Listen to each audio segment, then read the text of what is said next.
Today I'm back with the Dubai success story. We all know that we love to reinvent, and here is Dahlia, who's like, I think, the queen of reinvention.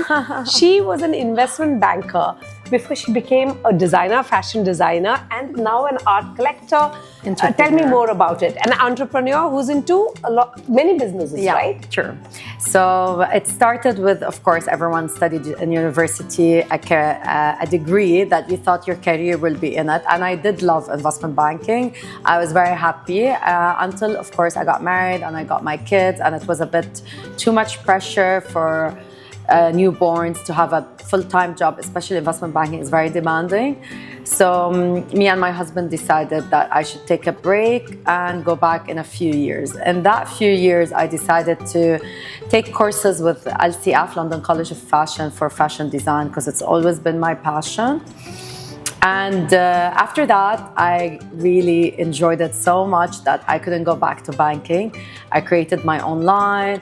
I had my own showroom in Design District, and the brand was extremely successful until COVID came.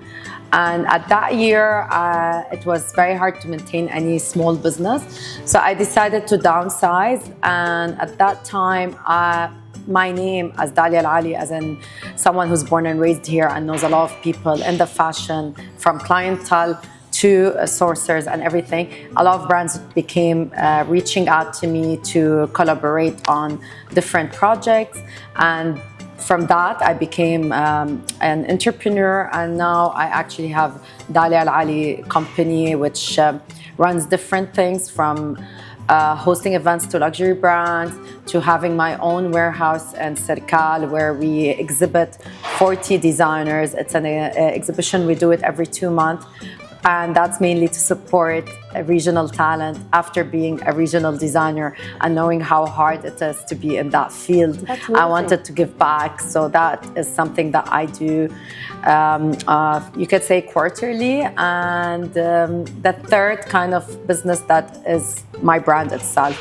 I want to revive it this year, so hopefully it will be back in business soon. Right. But of course, art became part of just a hobby, so I don't work in art, but I love collecting art, and I'm part of Art Saloon, which is the small group from Art Dubai that we travel the world for art.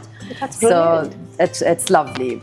When you think of investment banking, you think of somebody cracking numbers, and being in a boardroom, etc.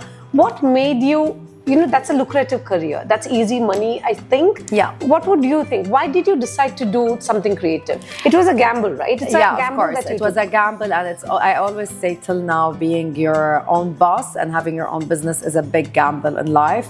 You need to have the right support, and you need to be talented enough or keen enough to reach to that goal. So it needs a certain personality, kind of a hustler, yes, for you to really be able to do it. Because as you said, no matter how tiring physically a corporate job is, it's still an 8 to 6 and you get paid. So there is not a lot of creativity there. There's not a lot of working harder than, of course, nothing beats a physical corporate job. No one is putting anyone down. It's just a different way of struggle. Right. When you decided to take the plunge, what was your biggest fear? Honestly, I loved investment banking, so I was scared that I'm missing out a big opportunity, which still till now, sometimes I say I wish I didn't leave corporate life. Really? Because I like corporate life. I see. I like to have a proper business and to have to talk to different also nationalities and meet different people from different criteria. And no one can say creative world is better than corporate world. They give you totally different kind of satisfaction.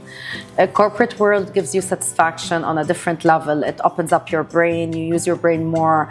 Like you said, you use numbers, you research, you read more. You're up to the world knowledge more. And that's really good to challenge your brain. And of course, you get paid more.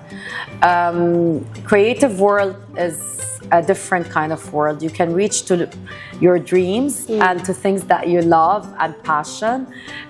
But it's a bit harder because you're your own boss. So if you're not working hard, you're not going to get anywhere. There's no one paying your salary at the end of the month. Right. So it's a business that you need to decide what you want from it. Right. You want money, or you want creativity, or you just want to entertain yourself. I would say for me as a mother, and I wanted to be part of my kids' life, and I knew corporate world will take a lot of that. So I took the balance of having my own business. So I work hard for it, but at the same time, I have the flexibility to travel with my kids, stay with them at home, be at home every day by 3 p.m. And that's the best part of my job, that I am my own boss. That's love it. I like the fact that you're your own boss, because there's no price that can be attached to it, right? No. Because you have to be motivated, which is not easy as well. Yeah. It comes with its pitfalls, like nobody is there telling you, listen, you need to do this, there are deadlines. How do you stay motivated? So you need to always, I think, every time you feel a bit demotivated or uncreative, try to change your not career, try to get a new project, something that is totally new. For me personally, I go on trips. That's how I get inspired to work again. Every time I feel cornered and I'm not feeling great, or I'm feeling pressured, I just go on a trip. And that's how art came. Art trips were the most ones that made me feel comfortable and relaxed and inspired. Right. So I come back refueled, refreshed. We are very fortunate here in Dubai that there is a lot of work, and every market has its clientele and audience. That's true. So it's just, you need to be smart to know what you're good at. I have to say the investment banking background helped me a lot, because I do have a business mentality. A lot of my friends tell me how, no. It's just, business did help me, because I do believe if there's no business, what's the point?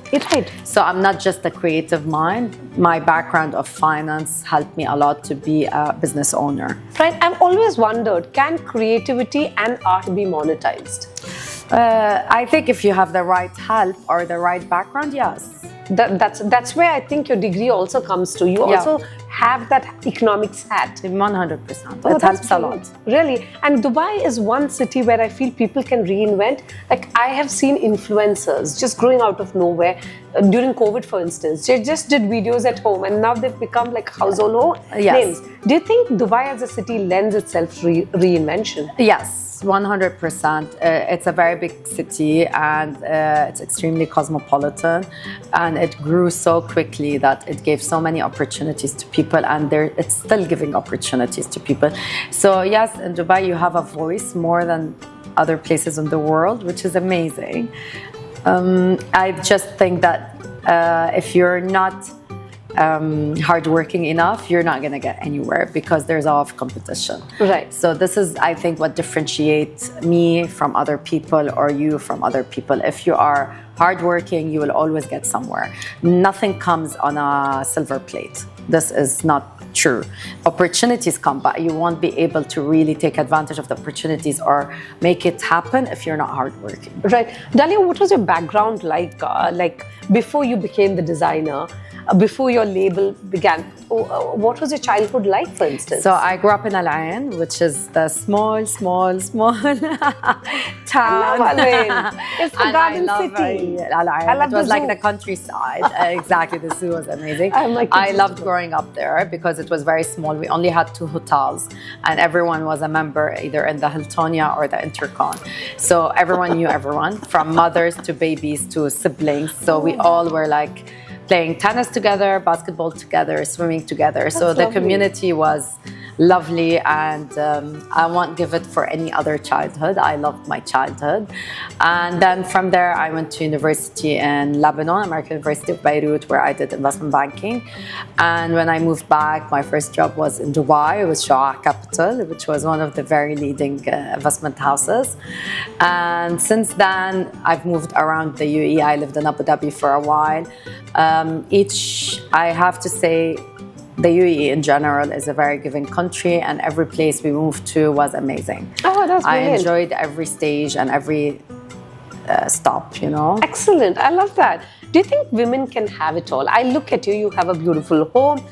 I'm assuming kids and husband, etc. A very full life. You have ticked the boxes. Alhamdulillah. But yes, of course, touch wood. Unfortunately, no matter what you say, there's nothing perfect like what you see in social media is a fake. Everyone knows it's a fake image. It's not the reality, and because we want to see happy, so no one wants to put sad. But of course not. We are grown-ups, and with grown-ups you have problems and you have stories and sick parents, healthy parents, the kids, the responsibility, the husband. Raising kids is very hard nowadays. Oh having yes, teenager have you seen boys, adolescents? Exactly, having teenager boys is very difficult. So no, it's not always a go happy like everyone thinks. I'm very fortunate and lucky that I'm a very smiley person. So I always give very positive and cheerful energy to the people around me, and I'm always smiling even if I'm a bit down. But of course, life is life. There is nothing called it's easy. Right. We are more fortunate and luckier than a lot of people in the world, and that's what we're very thankful for. Alhamdulillah, we have amazing country, amazing houses, we're healthy, we have our kids, and that we're very thankful for. But of course, like everyone else, life challenges, nothing serious, alhamdulillah. But of course, it's just you live life. So the global geopolitics, what happened around in the region was really sad, and it made people sad, and it did all affect us all. So no matter how happy we are, but you feel deep inside, we all became a bit more real and realized that we are very lucky and fortunate, but at the same time, life is too short. That's true. And catastrophes do come along the way without you knowing from where. So you should always be thankful and try to make the best of what you have. Which you have. I think, Dahlia, you lead by example as well. Thank you. You have reinvented yourself. Last question, if there's one lesson that you've learned during your reinvention from investment banker to the creative field, what would it be? Believe in yourself, and always put goals so that you can achieve them, because it will always help you to work harder. You know, like have a goal in your mind in everything you do in your life. And reaching that goal is the best feeling in the world. And it will help you to do another goal and another goal. Right. With your fashion designer, you said you're going to start the label. So I snoozed the label for 2-3 years during COVID. Then I revived it a year ago. It's not as active as before, but hopefully this year I'm going to reactivate it fully. Excellent. On that note, here is hoping you continue to reinvent yourself, because reinvention is the name of the game. Yes. Thank you so much. Thank you, Dahlia. And this is how she rolls in a beautiful home. Thank you. Excellent.